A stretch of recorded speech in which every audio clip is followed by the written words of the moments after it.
Sheikh, I think we can start.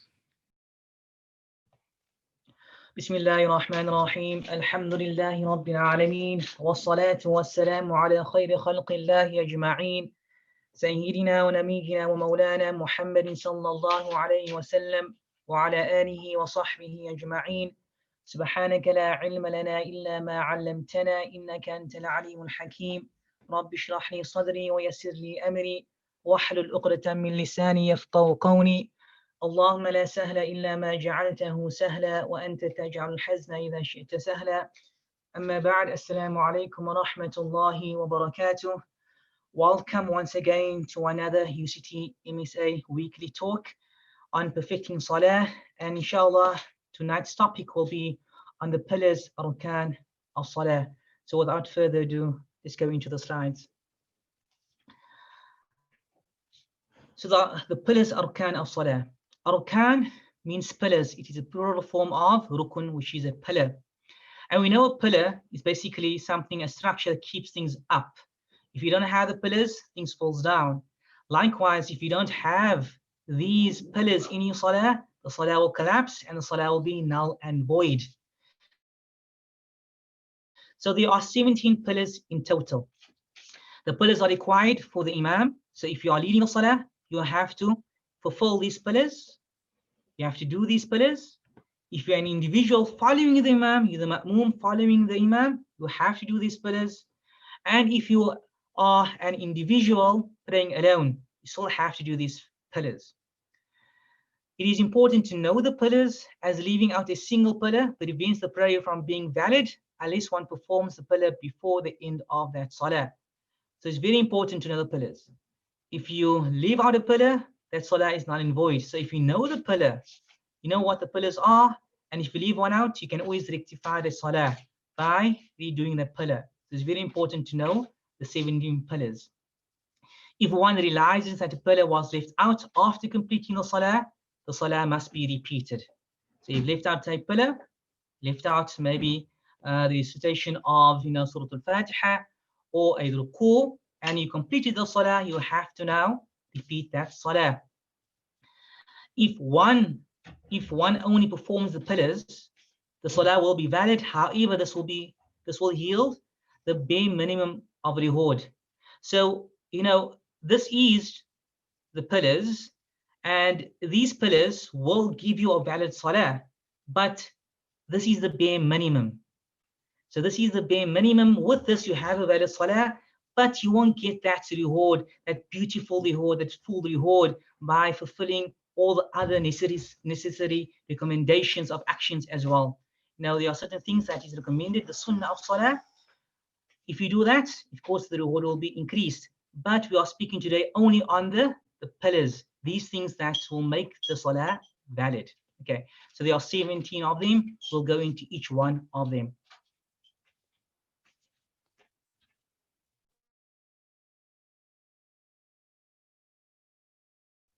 Okay, the first one we'll do, inshallah, is the intention.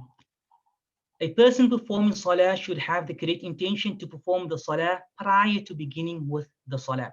So you have to have intention when? Before beginning that salah. The place of the intention is the heart. However, it is not enough to have the intention in the heart, meaning the mind, without any specification. So it's not enough just to have the intention that you're going to perform salah, but you have to have a specific intention in your heart in order to perform the salah. So there are certain conditions for the intention. The first being to intend to perform the actions of prayer, of the salah. So you have to make the intention, okay, you are going to perform the actions of salah. If it is Fajr salah, you have to know that you're going to perform a Fajr salah. It has 2 rak'ats in there. There are rukus in there. So you have to intend to perform the actions of salah that you're going to perform now, actions of salah. You're not going to speak a salah, you're not going to do it, but you're going to perform the actions of the salah. The second will be to specify the type of prayer. Is it obligatory prayers? Is it recommended prayers? Is it before or after? So, to specify the type of prayers, recommended, obligatory, optional, whatever it might be. So you have to specify that. The third will be specify what is the prayer for. Is it for Fajr Salah, Maghrib Salah? What Salah is it for? Is it for recommended prayer, or is it before or after a prayer, like the Sunnah before Dhuhr or the Sunnah after Dhuhr? Or is it for a specific type of prayer, like the prayer of Drat Salah or the prayer of Eid Salah and so forth? So you have to specify what is the prayer for as well. And fourthly, the intention should be made at the same time as the Takbiratul Ihram, saying Allahu Akbar at the beginning of the Salah. So this intention should be when? It should be in your heart when you are going to say Allahu Akbar, when you are going to begin with the Salah. You have to have this intention in your heart. It is recommended to add after the intention for the sake of Allah the Most High. This is to help with developing sincerity in the prayer. So the reason why you say Lillahi Ta'ala is to know that I'm doing this for Allah Subhanahu wa Ta'ala's sake. You're not doing this to show off, not doing this, for other reasons, but you're doing this salah only for Allah Subhanahu wa Ta'ala's sake. So this increases you in that sincerity for performing the salah for Allah Subhanahu wa Ta'ala. And that's the reason why we say Lillahi Ta'ala. So an example of the intention of the obligatory prayer of Maghrib would be, you will say, I intend to perform the obligatory prayer of Maghrib for the sake of Allah the Most High. So we've done the first. We see we're intending now to perform the actions of Salah. So we intend to perform the actions of the Salah. What type of Salah is this? It is an obligatory Salah. It's not a recommended Salah, but it's an obligatory Salah. For what is the Salah? It is for Maghrib. And of course, then to say Allahu Akbar while having the intention in the heart. Yes, there are many times when we hear they will mention as well the amount of raka'at, the units of Salah as well, 4 raka'at and so forth. That again is to reaffirm what's in the heart. That's better to say those things. Why? Again, to reaffirm, so you know what you are doing. That's very important. You have to know what you are doing. So by saying you are going to perform 4 raka'at, or that you are facing the Qibla, you are knowing what you are doing, and that will be your frame of mind while you're in the Salah. So that again is there, again, to add those things if you want to, for it will again help you develop that sincerity as well, to make you focus on what you are actually doing when you are performing your Salah. So an example of the intention for the recommended prayers of Maghrib would be, I intend to perform the recommended after prayers of Maghrib for the sake of Allah the Most High. So here again, you are intending to perform the Salah now. You are as well stating it's recommended prayers, not the obligatory prayer, and you're stating it is after a prayer, meaning after the prayer of Maghrib. So you're putting all of those conditions there. And then, of course, you have to say this when you're saying Allahu Akbar. So when you say Allahu Akbar, then to say Allahu Akbar while having the intention in the heart. So you have this, what you have said in your heart, and you say Allahu Akbar. It is important to note that it is not necessary to utter the intention with one's tongue. So the examples, yes, you will say, I intend to perform. This is not, necessary. It's not obligatory, but it's recommended. And the reason for this, again, it will, assist the individual to reaffirm what is in the heart. To make things easier for you to reaffirm what's in the heart. This is what is in my heart, and I want to do this.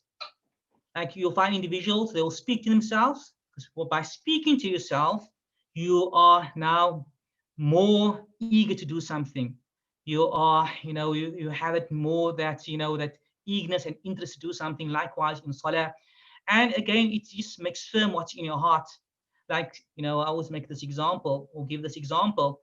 Those who pick up weight, bodybuilders who pick up very heavy weight, they will shout to themselves, this is lightweight, again, to make their minds believe that this is lightweight, and they'll be able to pick it up. Likewise, to make your mind believe that you're performing this for Allah Subhanahu wa Ta'ala's sake, this is a Maghrib, and to put your mind in that frame when you perform that by uttering that.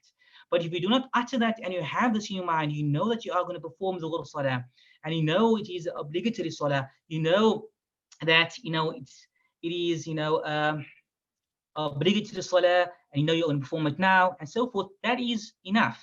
That is enough. But again, recommended why? Just to reaffirm what's in the heart. Number 2, the second pillar, to stand up straight if one is able. So you have to stand up. You have to stand up. If you're able to stand up, you have to stand up. You can't sit. So if one cannot stand, one may pray while sitting. So the only time you can sit and perform your salah is if you can't stand. And if one is unable to stand or sit, one may pray while lying on one side. So again, it's all to do with your ability. But the arkaan is that you have to stand, but if you can't stand, you go to the next, which is sitting, and if you can't sit, then you go to the next, which is lying down on one side. However, a person should try as much as possible to do the prayer in its normal fashion. This means if one cannot prostrate but can stand, one should stand and sit down for the prostration portion of the prayer. So let's say a person, cannot prostrate, but he can stand. You can't prostrate for some reason, but you can stand. Therefore, you have to stand now, but only when you have to go down for prostration, and you can't do that, then you sit down. But when you stand, when you go back to the standing position, then you have to stand again. So you have to try to do the prayer, to its normal fashion as far as possible. So you can't just sit down for the entire salah if you can't stand. Okay. Likewise, if one cannot prostrate, but if one can prostrate but cannot stand, then one should sit down for the standing portion and prostrate for the prostration portion. So again, here you can prostrate, you can do that, but you can't stand. So now you have to sit down, but when it comes to the prostration, then you prostrate. Because again, the normal fashion is that you have to prostrate if you can prostrate, but if you can't stand, then you can sit. So it's very important to note that. You can't just sit down for the entire salah if you can stand and so forth. If the person cannot sit, the person should lie on the side, on the right side facing the Qibla. If this is not possible, then lie on the back with the feet facing the Qibla. If this also is not possible, then one can pray however they are, by blinking, nodding, or even visualizing performing prayer. So if you can't perform, maybe you're laying, in the bed there and you're sick, whatever it might be, and you can't move any limb of your body, you can perform your salah or blinking. So the blink, a small blink and like a closing eyes halfway or more will be a halfway, maybe will be a quarter way, will be a ruku, or halfway will be sujood and so forth. Whatever you can do, just to try to differentiate the different postures of the salah, or by nodding, or by visualizing. So if you can't do that even, if you can't even move your eyes, your eyelids, then you visualize you making salah. As like I mentioned before, salah is always compulsory. There's no reason, no excuse not to perform salah, except the excuses we mentioned before. But generally, there's no excuses. So if you are very sick, there's no excuses. You have to perform salah. If you are, like I mentioned, in the battlefield, you still have to perform your salah. So you have to stand up straight if one is able. That's the second pillar. Let's move on to the third pillar.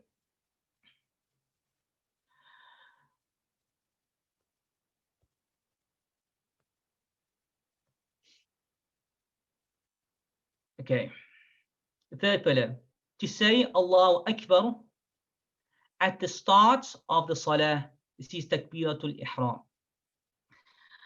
So now we're busy with the third pillar. This is to say Allahu Akbar. We have now mentioned our niyyah, our intention. It is in our hearts. We can stand, so we are standing. And now while we are standing, we're saying Allahu Akbar. This is known as takbiratul ihram. So in the hadith, the Prophet Muhammad sallallahu alaihi wasallam says the key to the prayer is purification. So the key to salah is purification. You have to be in a state of purification. Tahur. That which makes outside actions forbidden is the takbir, and that which causes outside actions to become permissible is the taslim. So this takbiratul ihram makes things haram. So if you standing up and you made the intention for salah, for example, the farz salah of Dhuhr, and you say Allahu Akbar and you speak, of course you'll be sinning, because things became haram now for you. Speaking became haram for you, meaning speaking things which are not part of the salah. Eating became haram for you. Sitting down, if you can stand, it becomes haram for you. So certain things in the salah becomes haram for you now. You can't walk in the salah, it becomes haram for you, depending if you are allowed to do so, like I mentioned before.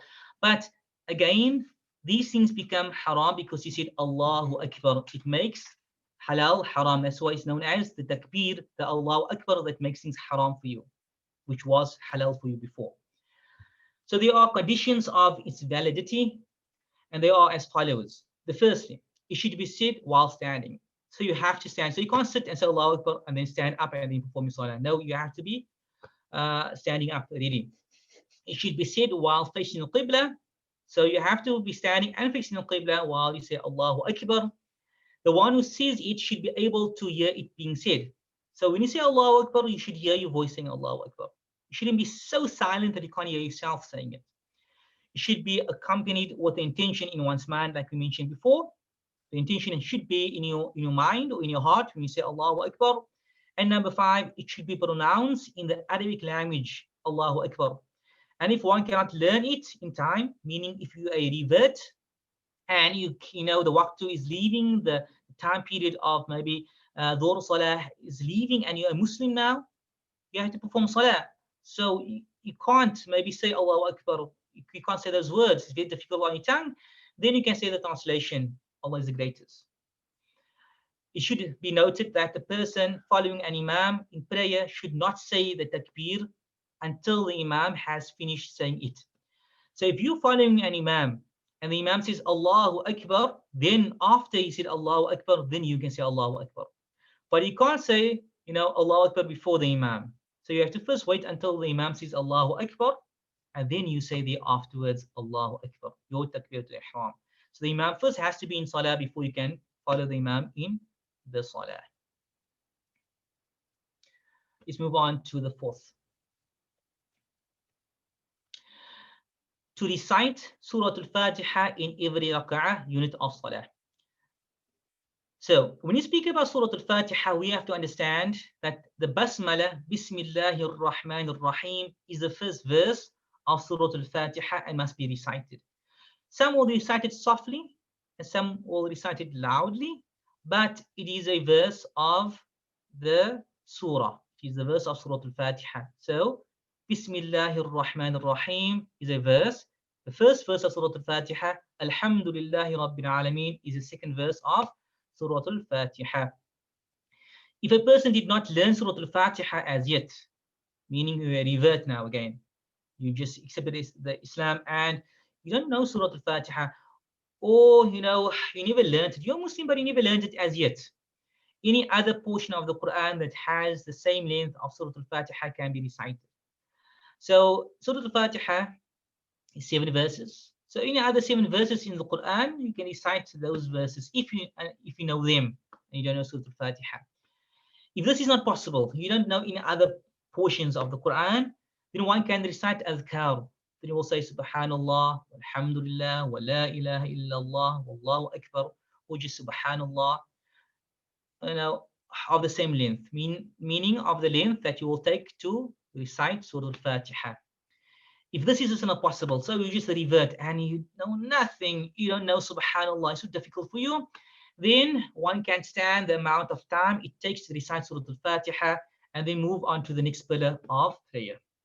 So if you don't know anything, you just stand a duration, okay, then okay, this is the time it takes to recite Surah Al-Fatiha, then you move on to the next pillar of the salah.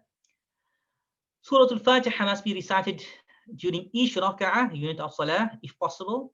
An exception is made for latecomers.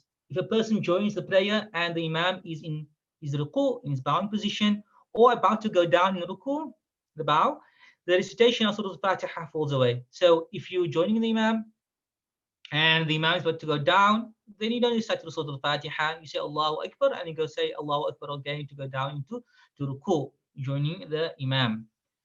The best form of reciting Surah Al-Fatiha is to recite each verse separately by pausing in between each verse.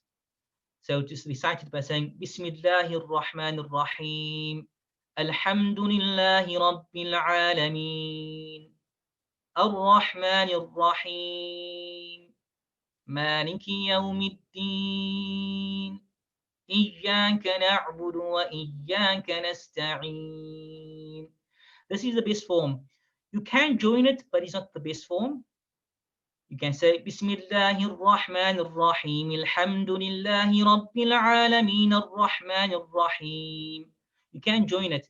But the Prophet Muhammad sallallahu alaihi wasallam, when he used to recite Surah Al-Fatiha, he used to pause. Never used to join the ayat together. He used to pause between each ayah, and this is the best way to recite Surah Al-Fatiha. We move on to the fifth pillar, the fifth and sixth pillar. To bow, ruku' for each rak'ah, unit of salah, and pausing therein. So both the bow and the pause in the bow, it is a pillar. So the bowing is the pillar, and the pausing in the pillar is the pillar. So if you don't pause in your ruku', then, like we mentioned, if you do not, make it up, then your salah is null and void. So it's very important to note those pauses. While bowing, the bare minimum is to descend enough so that one can place one's palm on one's knees, one's palms on one's knees. That's the bare minimum. So your back is not straight, but the bare minimum is just to put your palms on the knees. So you're bending for your palms to be on the knees. That's the bare minimum. Like we mentioned, the bare minimum it's just there, that if you do it, your salah, will be valid, but it's not those things that gives you the most reward in your salah. It doesn't beautify your salah. You should try to beautify your salah. So, however, the complete form is to bow so that one's back is leveled horizontally with one's neck while having one's palms on one's knees. This means that if water was to be poured on the back, it would not run off. So the water will stay there because you are leveled. Your neck and your head is all leveled with the back. So if someone pours water, it will just be like a puddle on the back of you. So this is the way to do it, the best way to do it. One's legs should also be straightened, and one's fingers should be spaced apart, holding the knees. So you spread your fingers around the knees to hold on the knees. So you spread open to hold on the knees. And the bare minimum pause to be stationed in the bowing position for the duration of a tasbih. So the bare minimum pause is to be stationed in the bowing position for the duration of a tasbih, the time it takes to say subhanallah. So if you are in the bowing position, shorter than it takes to say subhanallah, then you're not fulfilling the pillar of pausing in your ruku'. Remember, we are speaking only about the bare minimums. So when you speak about the arkaan, you're speaking about the bare minimum. And of course, I always mention the complete form that, when you're doing this rukun, this is the pillar basically. This is the complete form of doing it. We'll speak more about this when you speak about the recommendation, actions and so forth, recommended actions and so forth. Just to remember that we are in the ruku position, but you are not saying Subhana Rabbiyal A'la. We're not saying that because that is not a pillar. So if you're in the ruku position and you do not say that dhikr, Subhana Rabbiyal A'la, then your ruku will still be valid. That's very important to note these things. So if a person forgets it, you should know that your salah is still valid. So if you only follow the pillars and you know what they are, then you know that my salah will still be valid if I leave this out. But again, we see that's not the best to do. The best is to always to do it to the best of your ability, to include all those recommended actions inside your salah. But you're only speaking now about the pillars. So 5 and 6 to bow for each rak'ah and pausing therein. 7 and 8 to rise up from the ruku'. The bow to rise up. So in the bow position, ruku', you are rising up now to the standing position. So to rise up from the ruku' to a standing position and pausing therein. So the bare minimum pause is to be stationed in the standing position, which is known as the i'tidal. So this standing position, you are standing after you come up from ruku', in Arabic is known as i'tidal. It's for the duration of tasbih, the time it takes to say subhanallah. So you have to at least be standing for the time it takes to say subhanallah. Its duration should also not be prolonged above the length of the recitation of Surah Al-Fatiha. So you can't stand so long that it seems that you are so long there, like the duration of Surah Al-Fatiha. And the reason for this is because this pillar of i'tidal it's known as a short pillar. A short pillar. If something is a short pillar, it should be short, can't be long. The standing position when you recite Surah Al-Fatiha is a long pillar because you're standing for a long time period, so that's why it's long. So this pillar can't be the same length like the long pillar. So this pillar should be short. So the bare minimum is to say Subhanallah. And of course, we're not saying Sami Allahu liman hamida because that is not the pillar. We're only speaking about the pillars here. So if you say this, if you just stand up and keep quiet, that's enough for the salah to be valid. But like we said, this is the bare minimum. Number 9 and 10, to prostrate and pausing therein. So both number 9 is to prostrate, and number 10 is pausing therein. Both of them are pillars. So the bare minimum prostration is to place part of your knees, palms of hands, forehead and toes of the 2 feet on the ground. That's the bare minimum. However, the complete form is to firstly place one's knees firmly on the ground. So you get down, placing your knees firmly on the ground, then the palms firmly on the ground. So your knees first, then your palms firmly on the ground, then your forehead, including the nose, firmly on the ground. So if you look there, we are saying all the time, firmly, firmly, firmly. This is because we want all the bones to be relaxed. So you will have pressure of your head on the ground. So you shouldn't put more pressure on your hands and less pressure on your head so that you're keeping your head up. No. All of your body parts that's touching the ground should be relaxed in that form. The bottom part of the toes should be facing the Qibla, and the hands should be in line with the shoulders. So your hands now are in line with the shoulders. The fingers should be together facing the Qibla as well. The elbows should not be touching the ground, and the thighs should not be touching the stomach. All the bones should be relaxed in their places as mentioned before. So all the bones should now be in their places. Each one of them have the pressure that you are putting on them firmly on the ground. And it's very important to note that as well that elbows should not be on the ground. This is because of dogs, when they lay down, they put their elbows or their paws with the legs on the ground. So you should not imitate them by putting your elbow on the ground. So you'll be imitating a dog, and it shouldn't be like that.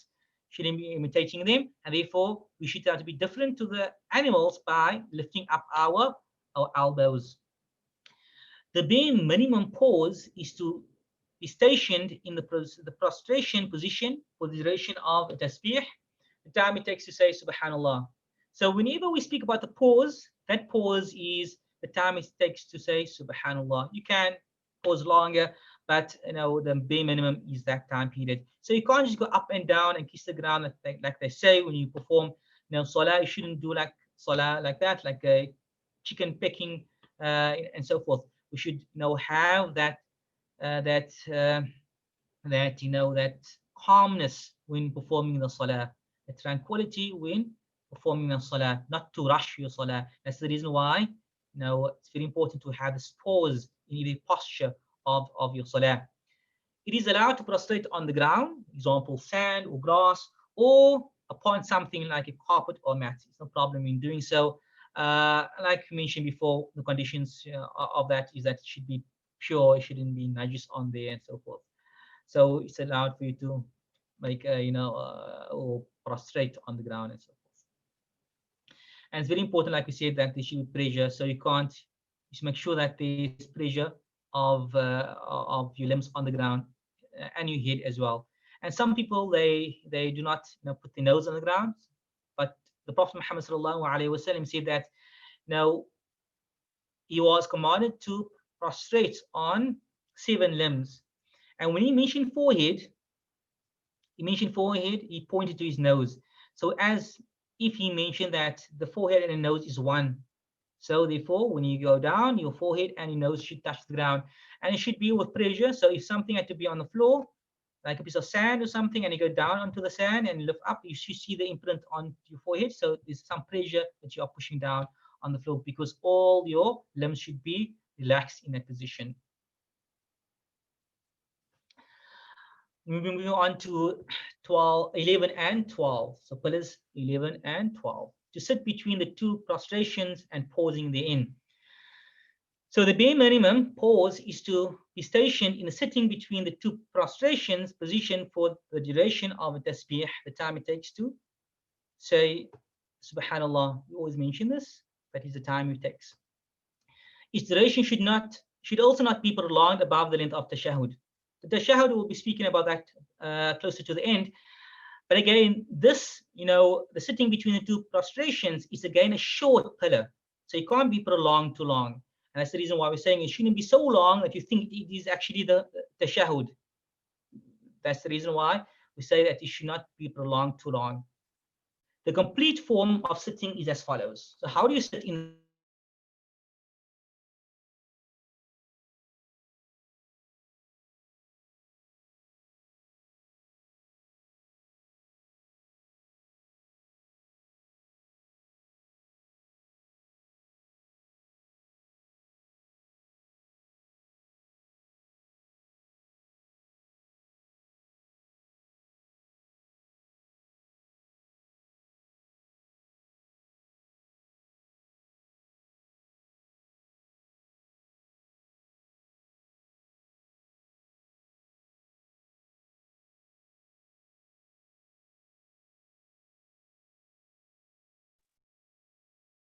So, Sheikh, can you hear me?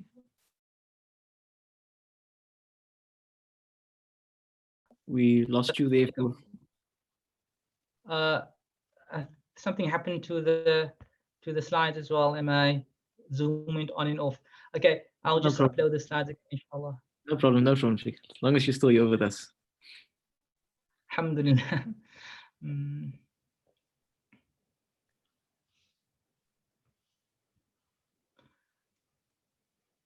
Apologize for that. Okay, let's go to where we ended.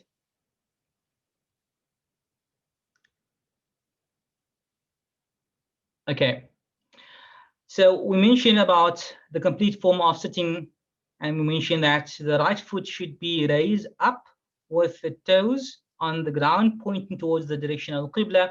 The left foot should be flat beneath one's buttocks. So you're sitting on your left foot while sitting on it. This is called iftirash. So this position in Arabic is known as iftirash. You're making your left foot like a bed, whereby you're sitting on left foot, but the right foot is all the way up, and the toes is facing the Qibla. And this is something that many of us do. I don't have a picture at this moment of time, but this is something that many of us do. But this is the position, how you do that, the position of sitting to do that. The complete form of placing the hands while sitting is as follows. Place the left hand on the right thigh, the left hand on the left thigh and the right hand on the right thigh with the fingertips close to the knees. So your fingertips is close to the knees and it's on the thighs. And the fingers are stretched out facing the direction of the Qibla. So all the fingers are facing the Qibla. It's not spread apart, so it's not facing the Qibla. So all the fingers will be facing the Qibla. This is a complete form of performing the sitting between the two prostrations. And of course, you mentioned the pause. It should be the duration. Again, we're not mentioning the du'as in here because the du'as is not of the pillars, and we'll speak about this more in the recommended actions, inshallah. But just know that this is enough. If you do this, this is bare minimum, your prostration or the sitting between two prostrations will be valid. Pillar 13 and 14. To sit the final sitting and reciting the tashahhud therein. The final sitting is a sitting that is at the end of the prayer. It is in the last rak'ah unit of salah, which is followed with the taslim. So we're speaking about the final sitting. And how do you know this final sitting? Because after this, you will say, Assalamu alaikum wa rahmatullah, Assalamu alaikum wa rahmatullah. So this is a final sitting. It ends. This is the last sitting that has Assalamu alaikum wa rahmatullah, Assalamu alaikum wa rahmatullah. This is known as the taslim. In prayers with 3 or 4 rak'at, units of salah, it will be recited at the end of the second rak'ah. So we speak about the tashahhud now. So the tashahhud will be recited in the second rak'ah as a recommended action and not as a rukun pillar. Very important. The first tashahud, let's say we have a salah like dhuhr. Dhuhr salah has two tashahuds in there. We had the first one, the tashahud. If you do not know what the tashahud is, it is when you say at-tahiyatu mubarakatu salawatu tayyibat, and you are sitting in that position now. That is known as a tashahud. That sitting position is known as a tashahud when you say those things. There's two in dhuhr salah, there's two in asr salah, there's only one in fajr salah, and there's two in maghrib salah, and there's two in isha salah. The first one, that is recommended action. If you don't do that, your salah will still be valid. The last one, the second one, the last one, that is a pillar. That's if you do not do it, then your salah is null and void. Very important to note that. We'll speak about this inshallah more. So this will be discussed in the next session, inshallah. We'll speak about this. But know for now, the pillar we are speaking about is the final sitting. It's not the first tashahud, it is the second tashahud in rak'ahs that has 3 or 4. Sorry, in salah that has 3 or 4 rak'ahs. So speaking about the final sitting, not the first sitting. So like, for example, Fajr Salah will only have a final sitting. We won't have a first sitting because it's on 2 rak'ahs. So it's only one tashahud, and that tashahud will be the final sitting. Okay. The tashahud must be pronounced in the Arabic language. If it cannot be memorized in time, then its translation can be said instead. If this is also not possible, then one should sit for the duration it takes to recite it. So if you're a newly Muslim, a revert to Islam, sometimes it's very difficult for you to say the Arabic and to memorize the Arabic, and therefore it's easy for you to memorize the English instead. Then you say the English. And if this is very difficult, maybe you just, like I mentioned before, you just entered into Islam and the waqt of dhuhr is leaving, and you have to perform your salah because salah is compulsory upon you, as we mentioned before. The conditions for conditions obligating salah, we mentioned those things, and so salah is compulsory, is obligatory on you. What do you do now? In that instance, you just sit for the duration it takes to recite it. So you just follow those who are performing it, and you say nothing. You just follow those who are performing it, or you just sitting at the time it takes to recite the tashahud. So the bare minimum tashahud in the Arabic wording is as follows: At-tahiyatu lillah, assalamu alayka ayyuhan nabiyyu wa rahmatullahi wa barakatuh, salamun alayna wa ala ibadillahi salihin, ashhadu an la ilaha illallah wa ashhadu anna muhammadar rasulullah.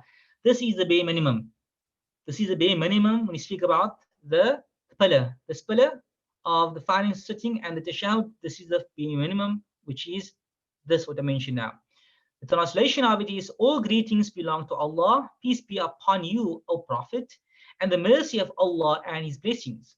Peace be upon us and on the righteous servants of Allah. I bear witness that there is no true deity except Allah, and I bear witness that Muhammad is the messenger of Allah. So this is the bare minimum. If you want to say the bare minimum, and this is all what you can memorize, this is what you say. Okay. Like always, I always mention the complete form. So the complete form of the tashahud in the Arabic wording is as follows: At-tahiyatul mubarakatul salawatul tayyibatu lillah.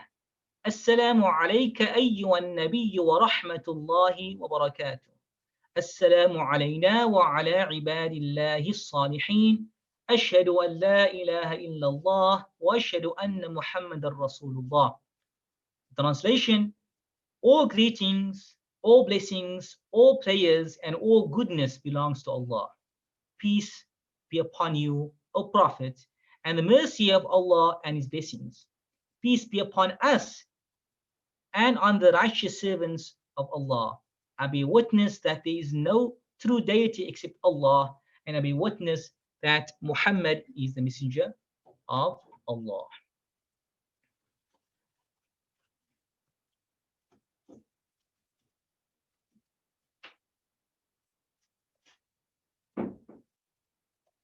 Okay.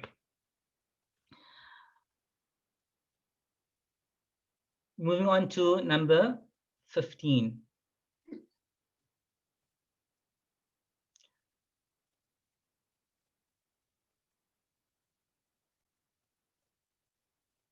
Okay. So to place salutations upon the Prophet Muhammad during the final sitting. So we are speaking about the final sitting now. So when do you send salutations upon the Prophet ﷺ?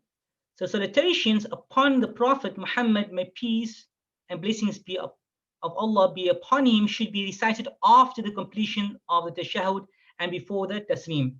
So we see at-tahiyyatu al-mubarakatu salawatu tayyibatu lillah. After reciting that, you will recite now the salutations upon the Prophet. It is a pillar, so if you do not recite this, your salah will be null and void. It must be pronounced in the Arabic language. If it cannot be memorized in time, then its translation can be said instead. If this is also not possible, then one should sit for the duration it takes to recite it. So what is its bare minimum form? So for those who just accept Islam, you have to know the bare minimum. Of course, we don't always use the bare minimum because we want the reward. We want to beautify our salah. It's for Allah subhanahu wa ta'ala's sake, and we want to get that reward. So the bare minimum form is Allahumma salli ala Muhammad. So if you say Allahumma salli ala Muhammad, that is the bare minimum, and you have, fulfilled this pillar of to place salutations upon the Prophet Muhammad sallallahu alaihi wasallam. The translation of that is, "Oh Allah, bless Muhammad sallallahu alaihi wasallam." Moving on to the complete form.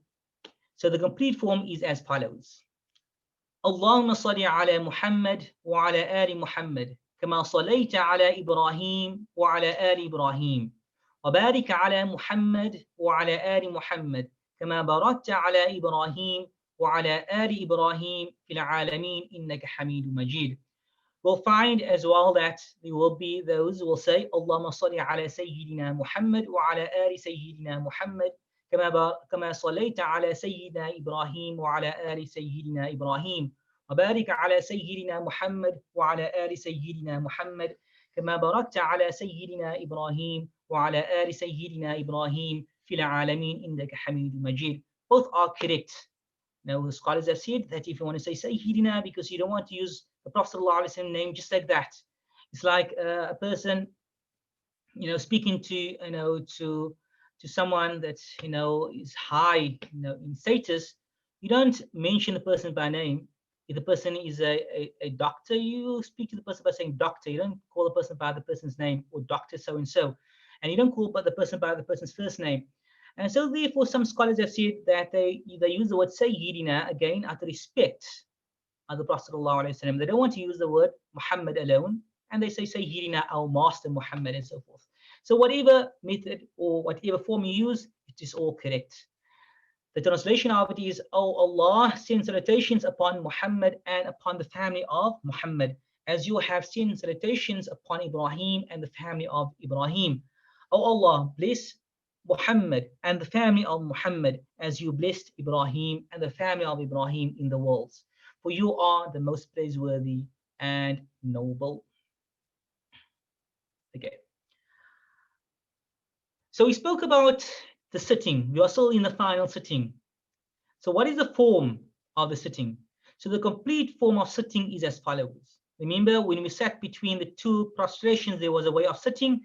Now in the final sitting, there's a manner of sitting as well. So how do you do this? Okay. So the right foot is raised up with the toes on the ground, pointing towards the direction of the Qibla. This is the same like we done before, the iftirash, but there's a bit of different things happening here. The left foot is placed under the shin of the right foot, allowing the bottom of the left thigh and the buttocks to be in contact with the ground. This is called at-tawarruk. This is how the Prophet ﷺ used to sit at his final sitting. So he's sitting on his left leg, and this left leg is under the shin of the right leg, but he's sitting on the left thigh plus the buttocks. Because you moved your left foot all the way under the shin of your right leg, there will be now a space between you and the ground. So your left thigh will be on the ground as well as your buttocks will be on the ground. This is known as tawarruk. This is only done in the final sitting. You don't do this position in any other sitting. You don't do this position. You only do this in the final sitting. Okay. The complete form of placing the hands. So how do you place your hands now? The complete form of placing the hands while sitting is as follows. Place the left hand on the left thigh with the fingertips close to the knees. The fingers are stretched out facing the direction of the Qibla. Place the right hand on the right thigh while closing it into a fist, except for the index finger. So when you're in this position, your left hand will be on the thigh, left hand thigh, and your right hand will be in a fist, clenching a fist, and your index finger will only be out. But the index finger will be in this moment of time still resting on your thigh. Will not stretch it out as it. It's just resting on your thigh. When the tashahhud is recited and the words illallah is said, the index finger should be raised and remain raised until the standing up for the next rak'ah or until ending the salah with the taslim. So let's go back to the tashahhud and we will explain how you do the lifting up of the finger. So at-tahiyyatu al-mubarakatu as-salawatu at-tayyibatu lillah. Assalamu alayka ayyuhan nabi wa rahmatullahi wa barakatuh. While you are saying this, your index finger is resting on your thigh. Assalamu alayna wa ala ibadillahi salihin. The index finger is resting on the thigh. Ashhadu is still resting on the thigh. Allah is still resting on the thigh. Ilaha illallah. When you say illallah, when you say the words illallah, you are now raising your index finger up. And you keep it up until the end of the salah. Very important. Or until you're standing up now to go into your third rak'ah. It's very important. So at-tahiyyatu al-mubarakatu as-salawatu at-tayyibatu lillah. Assalamu alayka ayyuhan nabiyyu wa rahmatullahi wa barakatuh. Assalamu alayna wa ala ibadillahi salihin. Ashhadu an la ilaha. Lift up your index finger. Illallah. While you're saying that, while you're saying inna Allah. Wa ashhadu anna Muhammadar Rasulullah. That is how you perform, how you place your hands while performing the tashahhud. And now we move on to, inshallah, to number 16, the 16th pillar, to say the first taslim, assalamu alaikum. So the bare minimum form is to say only once, assalamu alaikum. So if you say assalamu alaikum only once, this is enough. This is enough. But again, the mere minimum. The complete form is to say assalamu alaikum wa rahmatullah, once on the right and once on the left. Start with the taslim while facing the qibla. So you're facing the qibla and begin to turn the head so that when you have completed the utterance of it, the head is faced to the right. Then do the same for the left. So when you say assalamu alaikum wa rahmatullah, when you say assalamu alaikum and you're moving, so when you say assalamu alaikum, assalam, you start moving. But you have to time it in that way that when your head is completely turned to the right, you are done uttering it. So when it comes to the last portion of turning to the right, when you're coming to a complete standstill of the head, the phrase assalamu alaikum wa rahmatullah has as well, come to a complete standstill, meaning that you have ended it. So while you are facing the qibla, you say assalamu alaikum wa rahmatullah. As you're saying it, you are turning your head to the right, and then you say the same. You face again the qibla, and then you say assalamu alaikum wa rahmatullah. You turn to your left side. You turn it, how far you turn it?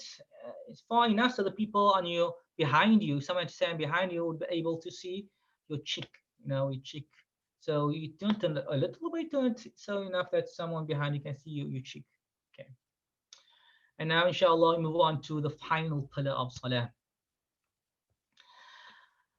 So the final pillar, the 17th pillar, the pillars of salah must follow the above mentioned order. So you have to follow this order.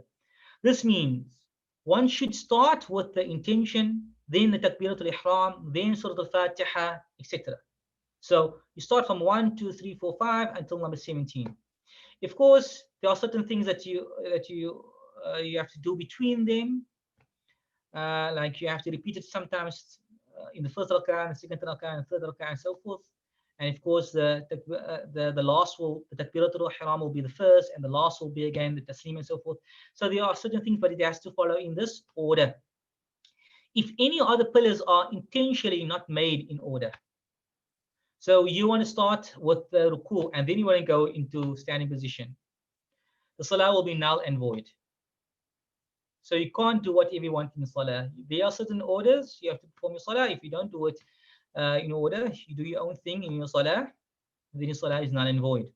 However, if it was done unintentionally, then the part of the salah from the pillar that was done out of its correct order will be null and void and would need to be done over from that position. Okay, what does this mean? So let's say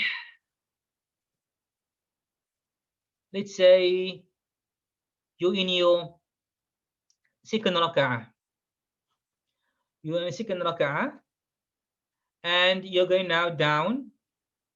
So in rak'ah, you done your first rak'ah and you stood up for your second rak'ah. And you went straight down to sujood, to prostration. You never done the ruku. You went straight down to sujood. And then you continue your salah.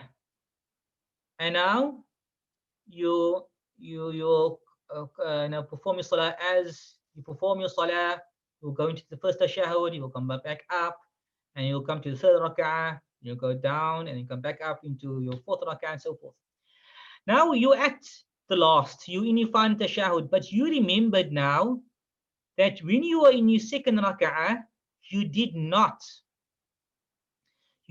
perform what? You did not perform your ruku'. Then what happens in that instance? You have to now repeat another rak'ah. Why? That first rak'ah was correct. The second rak'ah was null and void. The third rak'ah, the afterwards, took the place of the second rak'ah, and the third rak'ah took the place of the third rak'ah, and therefore you have to make another rak'ah, your fourth rak'ah, because the second rak'ah was null and void. So that's how it works. If a person forgets a pillar, you can go back to the pillar. So let's say you were in a second rak'ah and you went all the way down to sujood. You never done your ruku'. You can just stand up from your sujood and go to your ruku'. And now you fulfill your salah, complete your salah from that ruku' position. You're going back to where you left off, or where you missed. That's allowed. This is only allowed if you've done it unintentionally. If you've done it intentionally, of course, your salah will be null and void. And you have to remember this while in salah. So if you're out of salah, you completed the salah, and then you remembered you left out a pillar, then you have to repeat the salah. And inshallah, that will bring our talk tonight to an end, inshallah. Is there any questions? Inshallah, I will be happy to answer any questions if there are any. Just to say, if you have any questions, you can either type them on the chat or you can unmute your mic and you can ask the question. But Sheikh, in the meanwhile, I actually found a diagram of iftirash and tawarruk. I don't know if you want to maybe explain it. I think it's nice if it's a visual thing. Yes, inshallah, if you can upload the slide and I will explain it, inshallah. I will share the screen just so then you can explain it, Sheikh, just so they can see it in front of them. Is it on the screen now? Can you see it, Sheikh? Yes, I see that. Okay, so this is very nice. So the first image you see there on the screen, that is known as iftirash. Some other language there, I do not know the language, but in Arabic it's known as iftirash. You can see that the man sitting down is sitting on his left foot and his right foot is erect and the toes are facing the qibla. So the right foot, the toes of the right foot is erect, it is straight up, sorry, the foot is straight up and the toes are facing the qibla, and the left foot is under the buttocks. So he's sitting on his left foot and the top part of the left foot is facing the ground and is sitting on the the bottom of the left foot as shown on the picture there. The next image, the one on the right hand side, that is known as at-tawarruq. In that instance, you will see that he's sitting on his buttocks as well as his left thigh. Why? Because his left foot is under the shin of his right leg. So you see there, his left foot is under the shin, giving a space between his thigh and the ground, as well as his buttocks and the ground. Buttocks here means his bum. So his bum is touching the ground.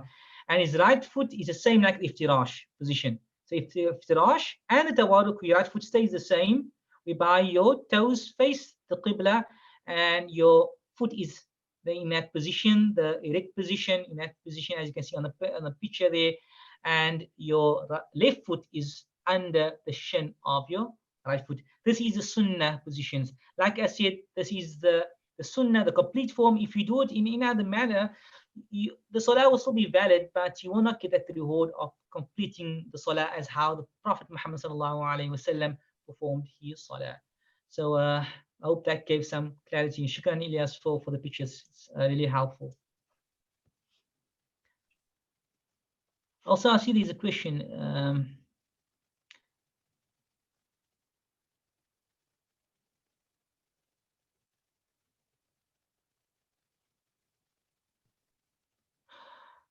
Yes, so the questioner asked if they can submit questions. Yes, no problem, inshallah. If you watch the video and you have any questions, now send to one of us on the group, on the admins, on the group chat that we have, and we will inshallah answer those questions in the next sessions, inshallah. So if you have any questions, that you would like to ask, which group chat? And I'm not sure if you're on Med Campus. Med Campus have a UCT MSA WhatsApp group. On that WhatsApp group, there's admins. You can send to them, inshallah. I'm not sure if we have an email address that they can send to. Ilyas, do we have an email address? Yeah, yes, there is an email, msa.meduct@gmail.com. Okay. Lovely. Can I send the questions to that email? Will that be okay? Yes, or that is possible. Yeah, I mean, there's various avenues. So you could either, if somebody watches the YouTube video, they can post a comment on there. Or you can send it via email, or if you are on the Med Campus, it might be quicker to just ask Sheikh Khalid. It's msa.meduct@gmail.com. It's possible, Ilyas, for you maybe to type it out so they can see the spelling, so that they know the spelling, inshallah. Yes. I see there is someone that has a question to ask from the previous week. Yes, inshallah, you can go ahead and ask the question, inshallah.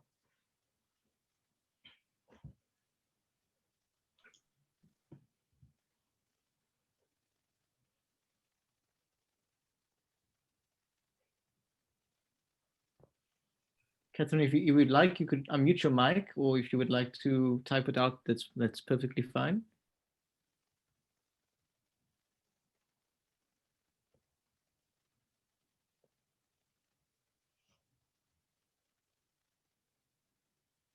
Just give her a moment to type if you. No problem, inshallah.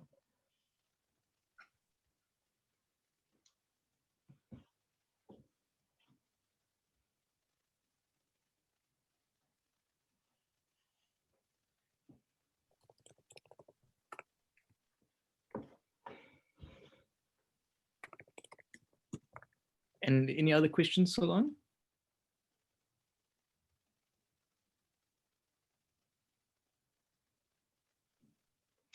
Okay, Catherine asked the question. I am a revert and my family has a house dog.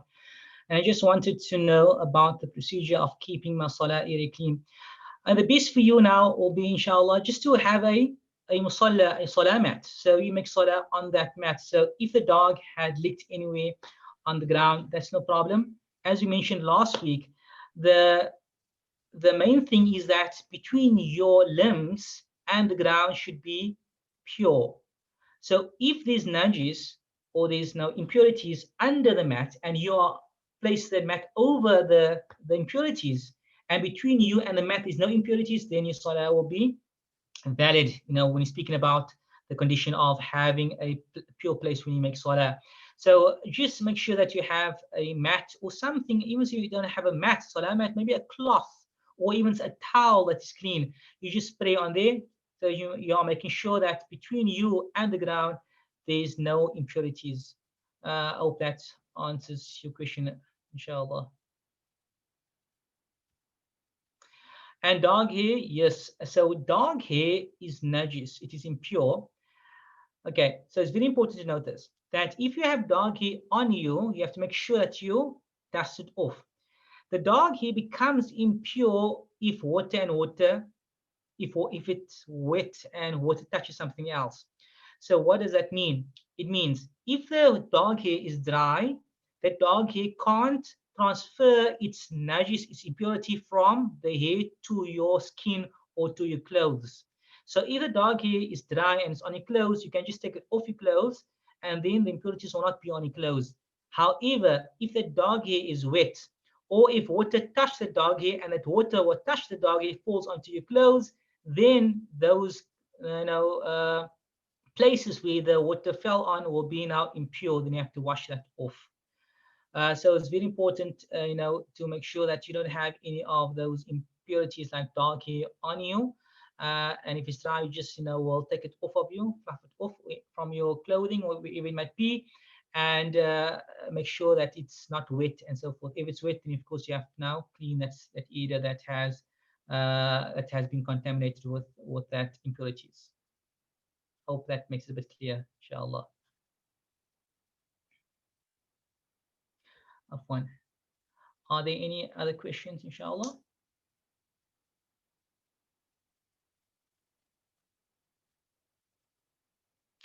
And if there are no other questions, inshallah, I will hand it over to Ilyas, inshallah. Wa alaikum assalam wa rahmatullahi wa barakatuh. Bismillahirrahmanirrahim. Once again, Jazakallah khairan to Sheikh Khalid for a wonderful presentation. I think that the more you go into these different texts, you realize how beautifully constructed our deen is. We often think of Salah as just a ritual experience, but there's so much depth to the concept, to the subject matter, that we couldn't explain this concept in just one lecture. This is our third one, alhamdulillah, and inshallah we will have more soon. And I really hope that you've enjoyed the session. We ask that you support us on YouTube. We have a YouTube channel, and just spread the word. We are looking and hoping to have talks every week, inshallah, on different topics. And we ask that you talk to us and you tell us if there are any issues that you think are very relevant that you would like us to organize. We can definitely do that, whether it's classical or contemporary. That's the idea. So enjoy the rest of your weekend. Assalamu alaikum wa rahmatullahi wa barakatuh. Wa alaikum assalam wa rahmatullahi wa barakatuh.